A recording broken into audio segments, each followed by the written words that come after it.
Hi friends, এই দেখো আজকে আমি পনিরের একটা রেসিপি বানাবো। পনির ইয়ামি বলতে পারো, ঠিক আছে। আর এই দেখো রেডি করেছি, আমি পনিরটাকে পিস পিস করে কেটে নিয়েছি। পনির আমি ভাজবো না, তোমরা চাইলে ভেজে নিতে পারো। প্লাস এই যে আদা কুচিয়ে নিয়েছি, হ্যাঁ। আর এটা হলো জিরে, গোটা জিরে, শুকনো লঙ্কা আর গোটা দারচিনি। এটা একটা পিউরিফাই রেডি করছি পেস্ট।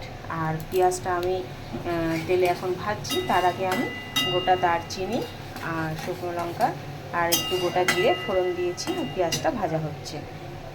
আর পিউরিফাইটা আমি করেছি হচ্ছে তোমার এই যে পেস্টটা রেডি করেছি, এটার মধ্যে আছে কাঁচা লঙ্কা, টমেটো, চালমগজ, কাজু আর মাখনা, এগুলো দিয়ে সব আমি রেডি করেছি, ঠিক আছে। দেখো আমি এবার পেস্টটা যে করে রেখেছিলাম ওটার মধ্যে কিন্তু আমি ধনের গুঁড়ো, জিরের গুঁড়ো, লঙ্কার গুঁড়ো, হ্যাঁ, আদার যে ক্রাশ করে রেখেছিলাম, প্লাস হচ্ছে তোমার হলুদ অল্প একটু, আর নুন হিসাব অনুযায়ী, আর সামান্য একটুখানি চিনি। এবার এটা দেখো, ঠিক আছে।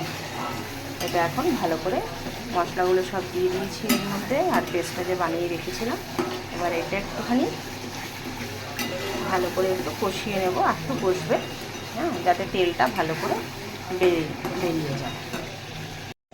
দেখো মশলা সুন্দর কষেও গেছে, প্লাস আমি পনিরও দিয়ে দিয়েছি, তেলও বেরিয়ে গেছে, কত সুন্দর দেখেছো। আর নুনটা তোমাদের স্বাদ অনুসারে দিয়ে দেবে সবাই, ঠিক আছে।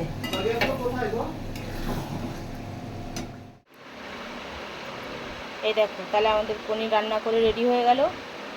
আর এটা কিন্তু নামাবার আগে আমি একটুখানি শাহি গরম মশলা দিয়েছিলাম, আর নুন আর লঙ্কা তোমাদের স্বাদ অনুসারে দেবে।